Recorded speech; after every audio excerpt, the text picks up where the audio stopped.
Today we'll be talking about the release of Super Mario 3D All-Stars, a review of the book The Ride of a Lifetime, and what may have perhaps been the first survival horror game. All that and more coming up on the Aaron Carothers Podcast. Well, everybody, it's great to see you. This is the first episode of the Aaron Carothers Podcast. This is an idea I've been kicking around for a while now, and I thought, hey, let's just go ahead and do it. If you're just listening, then you won't be able to see the television screen that I have behind me. I will be pulling up some pictures as I go and talk about a few things today. So, first of all, let's talk about the computer. As I mentioned in my update video that I was getting it fixed. Well, it's still being fixed. So, I apologize for the lack of fancy edits and things as we continue pushing forward. It should be getting close to being fixed, though, and we'll be able to return to normal. So, stay tuned. Alright, first of all, let's talk about the biggest news. Super Mario 3D All-Stars has been released. Super Mario 3D All-Stars, for those of you that don't know, if you've been living inside a box for the past, several weeks here, Super Mario 3D All-Stars is basically a port of three games: Super Mario 64, Super Mario Sunshine, and Super Mario Galaxy. They are upscaled and is for the Nintendo Switch and is going to be released. Well, actually, it has been released now on September 18th, 2020. But it is only going to be available in limited quantities in the retail edition, and the digital edition is going to be available until March of 2021. This has seen some backlash from many, and we're going to talk about that. Those are some of the facts about it. But now let's get into some of my thoughts about Super Mario 3D All-Stars here. Okay, so here's some good things about it first. I think this is really exciting for Nintendo fans that want to play these classic games. And I did a whole video on this. You can check out the video that I did. Basically, I did it a day after that it was first announced. But now that it's set in, we found out more about it. It's been released now. I have some more thoughts about it. So first of all, as I said before, it's great. It's great to be able to play these games on the Switch. That's definitely the biggest reason why you would want to get Super Mario 3D All-Stars. The emulation seems to be great. It seems to be exactly as advertised. It's those three games on the Switch. High resolution. Super Mario Sunshine and Super Mario Galaxy are even in 16:9. Super Mario Sunshine wasn't that way originally, so that's something new. So it looks like it's really great on that end, but there's some things about it that a lot of people have been complaining about, and there's some things that I feel about it that aren't so good. First of all, the whole limited quantity of this game thing is very weird. Someone had said, is Nintendo afraid of money? I mean, people want this. People will buy this. I'm not sure why they decided to limit how many copies of the game you can get. I think that's bizarre, especially with what's going on around the world right now, to limit the amount of copies that are going to be available. Now, I get that it's a special edition thing, but there's really some things about it too that are strange, that there's not really much that they did to make it extra special, and that's what really bothers me about this game. This is for the 35th anniversary of Super Mario Brothers, and when you pop the game in the Switch and turn it on, you have a menu that gives you these three games. There are three soundtracks. Now that's cool. It's awesome that they included their soundtracks. But that's it. As far as I know, maybe there's something hiding in there, but there's nothing else. I don't understand why they didn't add. They really should have added some special bonus features or just something to make this worthwhile. It's also $60, which is the typical price for a new Switch game, but a lot of people have been talking about how Spyro, for example, had all three of its games completely remastered for $40. And we're paying $60 for basically these games just thrown on the Switch with Not much else added at all. It's just those 3 games. This is something to keep in mind. The whole limited quantity thing reminds me, you know what it reminds me of? It reminds me of the Disney Vault. You remember that? How they took their older films and put them out on VHS and said, hey, you better get them while they last before we bring them back in the vault. It's kind of like that. And in this day and age, with the technological day and age,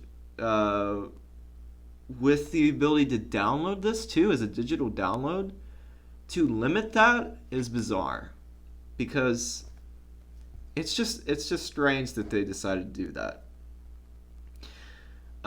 So yeah, there's not really much extra that they did other than just give you those 3 games.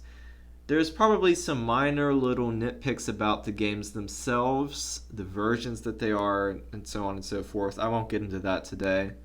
It might be interesting, particularly for the speedrunning community. There's some small differences that are worth discussion.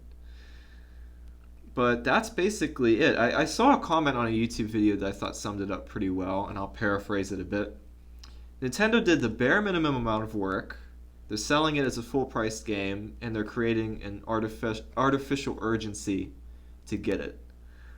I think that sums it up very well. They really did the bare minimum, and that's disappointing to me, because I think they really could have went above and beyond to provide all of us fans of these games with just something extra special for this anniversary edition, especially if it's going to be retail price, and especially if it's going to be limited quantity.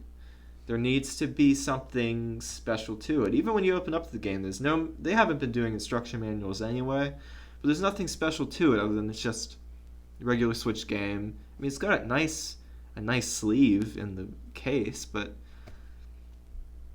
so there's some great things about it. People are really enjoying it. It's really great to go back and play these games on the Switch. Again, that's fantastic. I'm just disappointed that they didn't go above and beyond and give us some of the features that we really just, I don't know, bonus content, behind the scenes, concept art, interviews. It just would have been great, but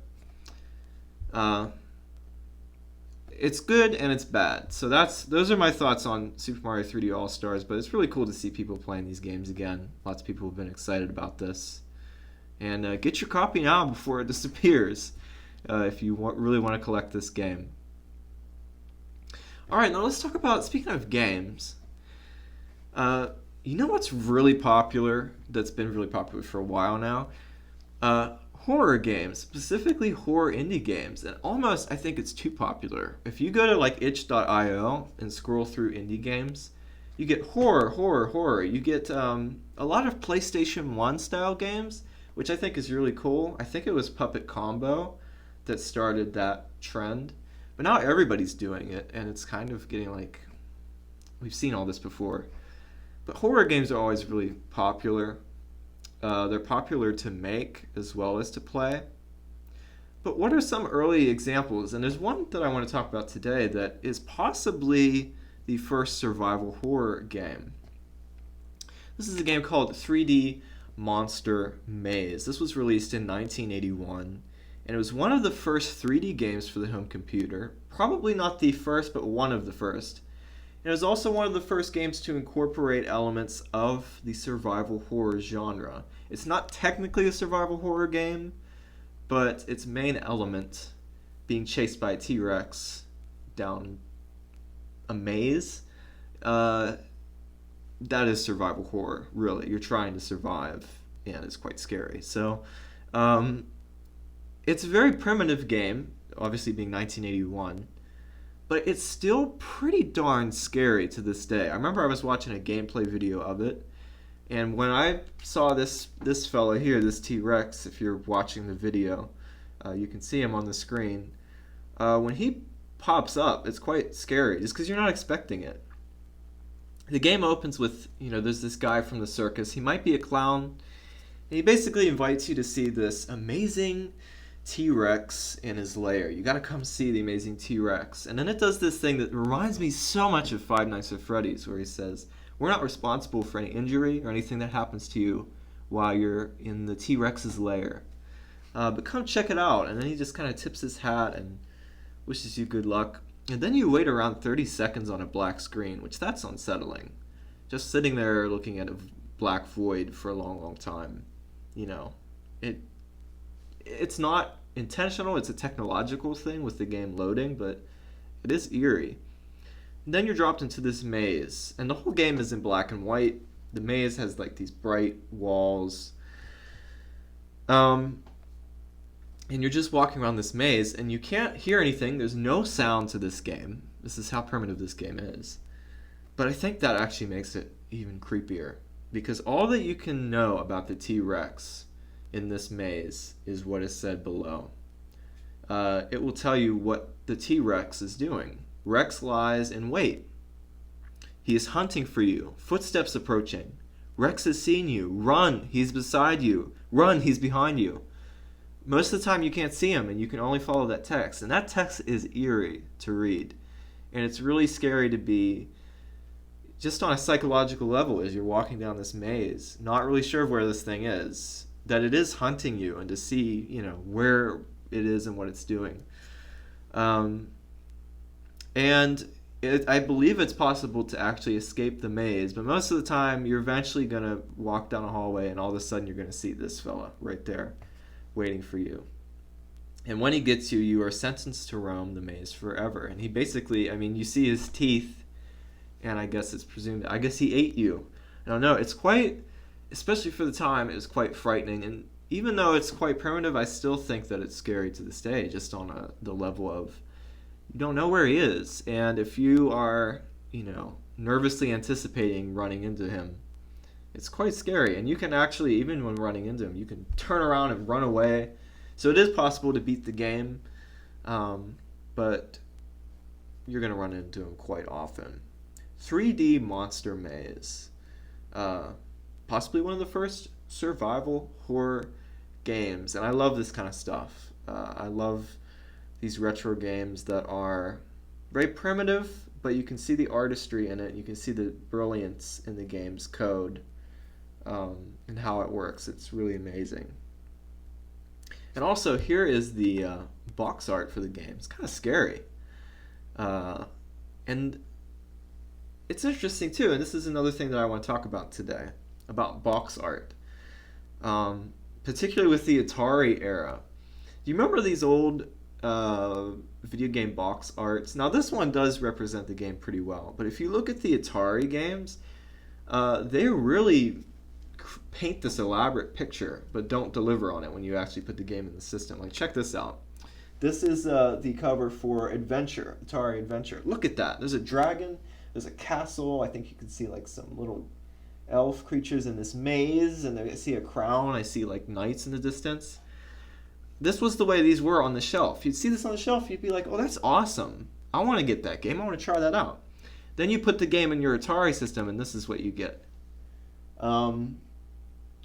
Okay, that's a castle, and there's a little block and a key. Wow, that's not what the cover promised. Here's another example. If you remember Warlords. Look at that. There's a knight. I can see like a war, like a cannon fire and a castle going on there. Oh my gosh, that's cool. I want to get that. And then you pop it in, and it's like a couple of blobs on the screen. This might have partially been the reason why we had the video game crash of 1983, because you had these beautiful pieces of art on the shelf, and you'd buy it and bring it home. And honestly, Warlords and Adventure are fun games. They're very simple, but specifically Warlords, it might be one of my favorite Atari games.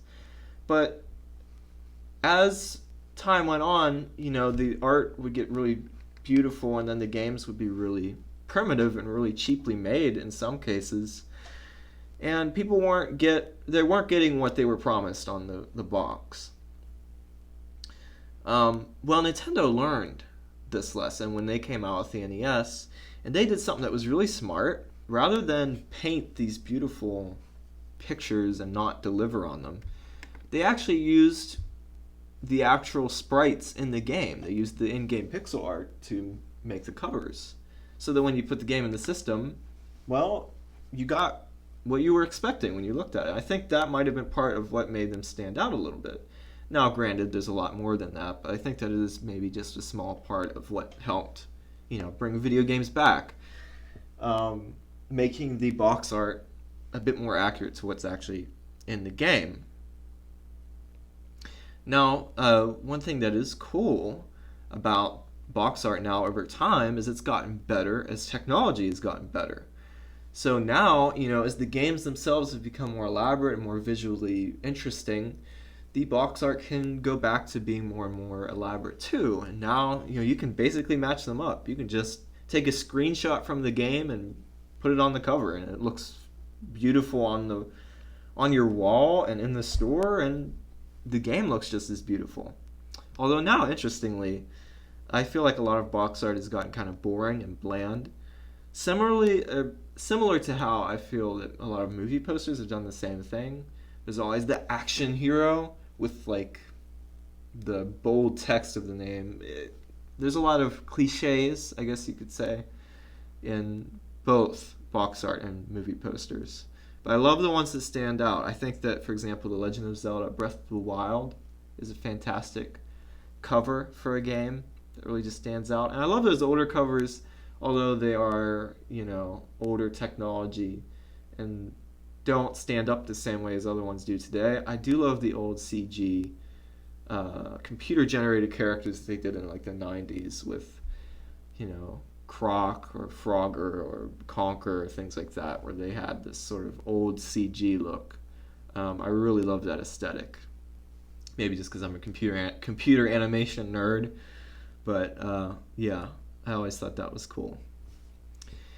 Well, that's what I wanted to talk about with video games today. Super Mario 3D All-Stars, 3D Monster Maze, old box art from Atari. Fun stuff. One thing too that I've been doing lately is I've been picking up reading again, because I just want to further educate myself on things that I love.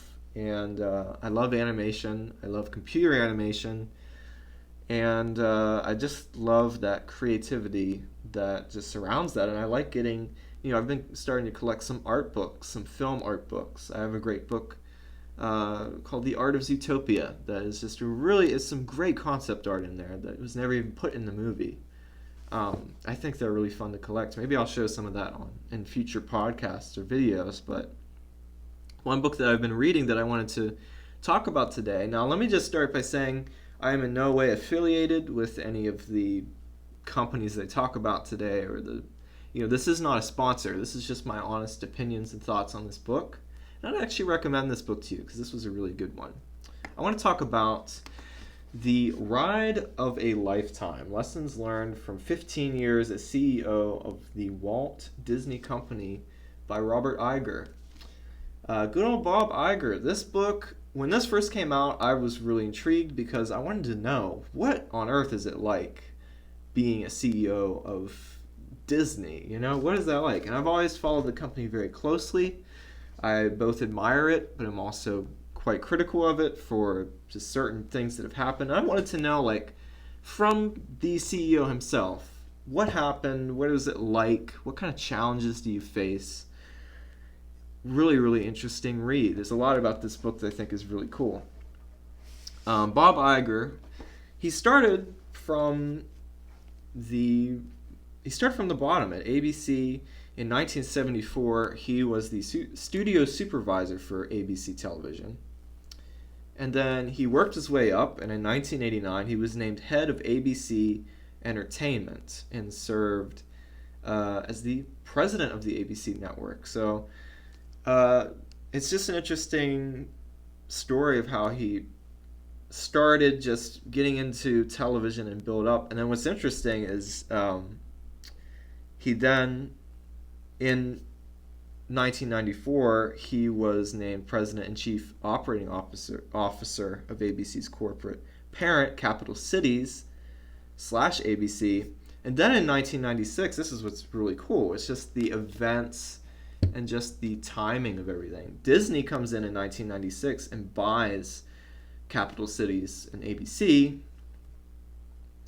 And in 2000, Iger becomes Michael Eisner's, who was at the time Disney CEO. He becomes his number 2 guy, and is kind of working alongside Michael Eisner. So going from the guy that just got into TV and working up to, being number two to Michael Eisner at Disney, it's just amazing how just all the pieces fell into place. And then in 2006, when Michael Eisner stepped down, he became the next CEO of Disney. And Bob Iger was responsible for several things, most famously the acquiring of Pixar, Marvel, Lucasfilm, and 21st Century Fox. And you might not agree with every decision that they've made in terms of film, every creative decision. You may not agree with the direction that Disney has been going in more recently with their kind of rehashing their older films. But you can't deny that Iger saved Disney in a time when they really needed this kind of growth. And he made some really brilliant moves and some really bold moves. One of the first things that he had to do was establish or rebuild a relationship with Roy Disney, Walt's nephew, there was a lot of conflict between Roy and Michael Eisner, and there was just a lot of problems between now the Disney company and Roy Disney. So one of the things that he did was help amend some of the problems that were going on there between Roy and his own family company. And then, the acquiring Pixar was a very bold thing, and a thing that a lot of people didn't think would work, didn't think it was a good idea. And there's a lot of lessons in just working with people, understanding other people. Steve Jobs is a very bold person, and when Bob Iger approached Steve about Pixar, he tried to convey a bold but not an arrogant desire to purchase Pixar, and I think that really spoke to Steve.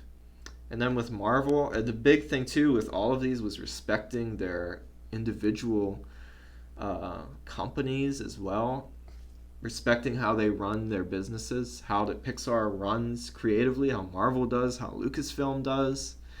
There was a lot of respect for the companies they were buying and for how they do things. And I think that's what really helped secure the deal and helped them move forward by retaining the environments creatively that the companies had.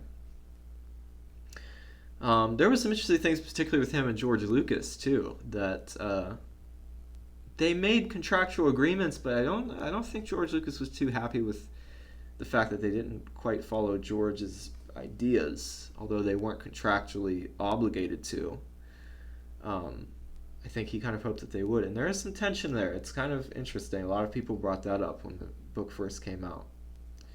There's a lot of interesting things about not only Bob Iger, but the relationship with Steve Jobs buying Pixar and Marvel and Lucasfilm and 21st Century Fox. And there's a lot of great lessons. I think these are some of the principles that he talks about. He talks about leadership, optimism, courage, focus, decisiveness, curiosity, fairness, thoughtfulness, authenticity, the relentless pursuit of perfection, and integrity. Those are all lessons of leadership that he shares in his book. I think that this book is really great for Disney history enthusiasts that want to know about this time period of Disney's history and what happened.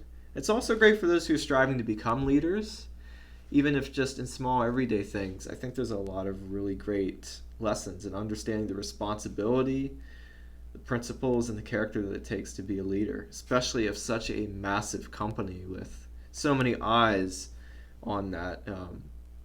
You have to admire his integrity and his character to be able to do this. There's a lot of challenges along the way, and a lot of people didn't even want him to be CEO in the first place whenever he was stepping in. So it's a lot of pressure, but it's amazing to see how he conquered all of that. Some of the lessons specifically, one thing that he learned at ABC while working for Roone Alridge, who is the president of ABC Sports. One of the things that really stuck with me was the innovate or die idea of you have to try new things, you have to be able to follow and do new things technologically, or else you are going to die out.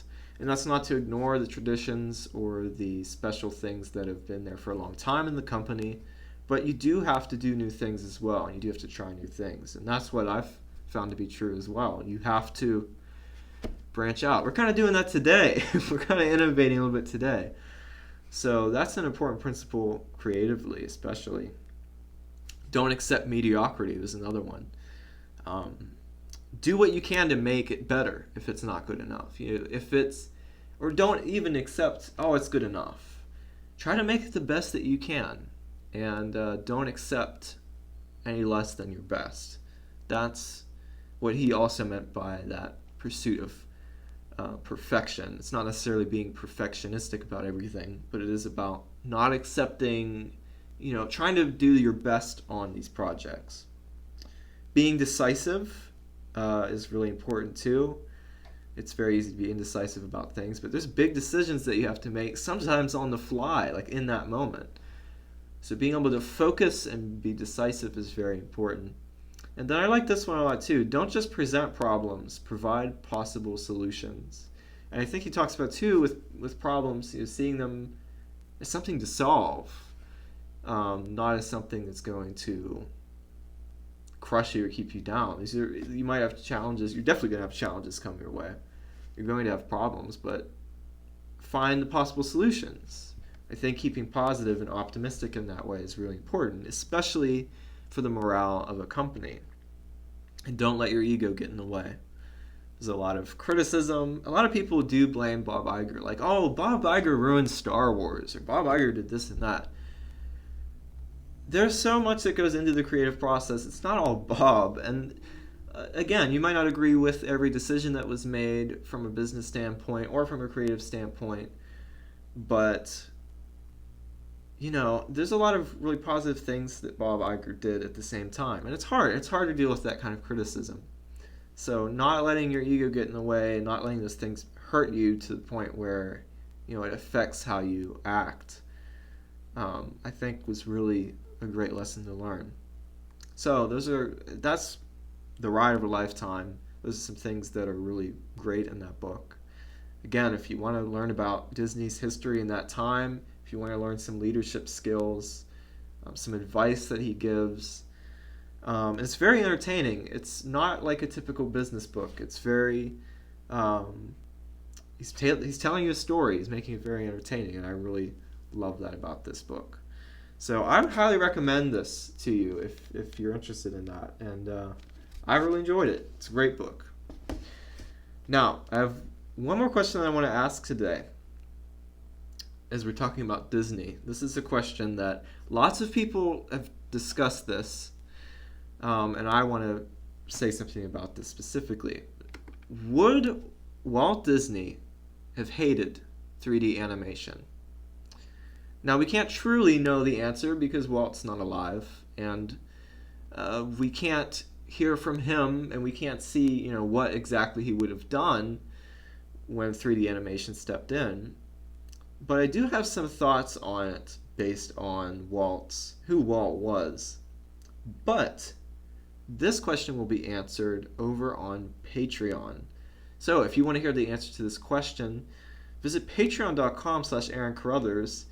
And you can pay as little as $1 a month to get access not only to this question, but also to behind-the-scenes content and just all kinds of cool stuff over there. Check it out, patreon.com/Aaron Carothers. And we're going to answer this question over there. Speaking of Patreon, I want to give a special thanks to each and every one of my patrons on the screen here. Thank you for making all of these videos possible and for helping this channel to grow. And just being so supportive. We really appreciate all that you've given, and it's really, really great that we can run a show here and just have that support. So thank you so much, as always. I can't thank you enough for your support. Thank you, patrons. Thank you very much. Well, this is the first episode of the Aaron Carothers Podcast. Thank you for joining me. I hope you have a great rest of your week. And I can't wait to talk some more in episode 2. We'll see you next time.